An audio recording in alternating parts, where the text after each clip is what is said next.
এই মহাপুরুষের জীবনটা অনুকরণ নিজেকে সেই ছকে সেই একটা জ্ঞান করে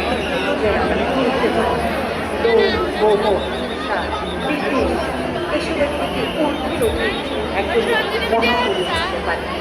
আজকের দিনে আমি আমার অন্তরের অন্তঃস্থল থেকে তাদের প্রতি বিনম্র শ্রদ্ধা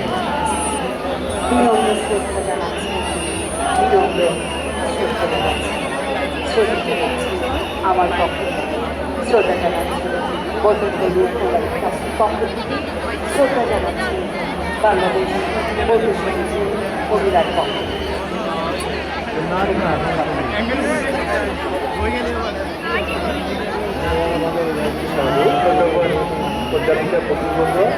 চলুন আরেকবার মহানের সংগ্রামের প্রতি শ্রদ্ধা নিবেদনকে সাধুবাদ প্রদান করি।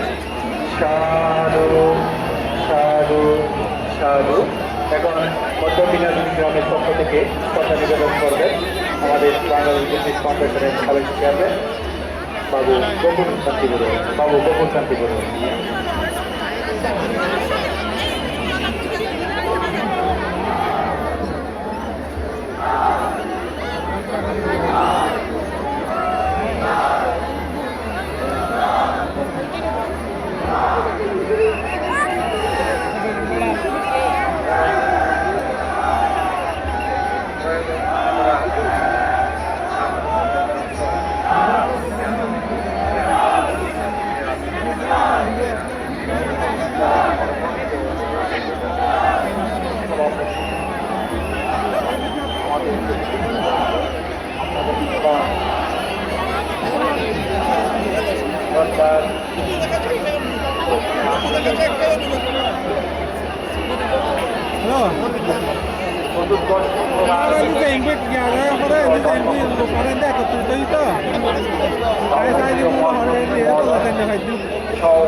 কল দিলাম কল ঢুকতে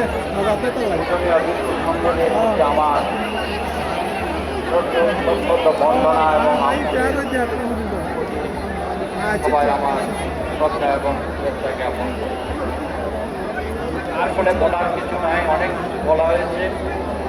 আমি শুনতে পাচ্ছি বক্তা কমেন্ট ধরিয়ে দেন, বক্তব্য দেওয়ার জন্য আমি আসি নাই। আমি বন্ধুদের প্রেক্ষিতে শ্রদ্ধা নিবেদন করতে চাই এই গ্রামের একজন সন্তান হিসাবে এবং এই গ্রামের সেই বেড়ে ওঠা একজন ব্যক্তি হিসাবে যাকে দেখেছি সেই ষষ্ঠ ত্রয়োদশ সংস্করণে এবং যার সেই লোকোত্থ এবং নৈতিক ধর্মের সমন্বয় করে তিনি বুদ্ধ শাসনকে এই শাসনকে সেই পথনির্দেশ দিয়ে গেছেন।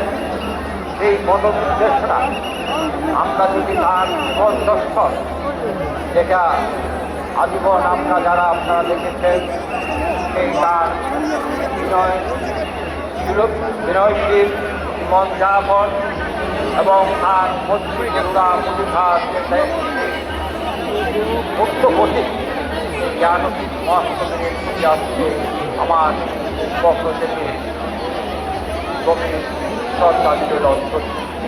সাথে সাথে আপনাদের সবার প্রতি এবং উপস্থিত আমাদের সকলের প্রতি আবারও বিনম্র বন্দনা জানিয়ে মানুষের জীবন আদর্শ যাতে আমরা অনুসরণ করতে পারি সে আহ্বান জানিয়ে আমি আমার সংক্ষিপ্ত বক্তব্য এখানে গম্ভীর শ্রদ্ধা সবাই ধন্যবাদ বাবু গোকুল শান্তি বড়ুয়া মহোদয়কে। আমাদের কিছুক্ষণের মাঝে আমাদের মহামেডের সংগ্রামপথের দেহদাতু মঞ্চের মধ্যে নিয়ে আসা হবে। আপনারা এখনো বসে পড়ুন, আমাদের সবার চলমান থাকবে।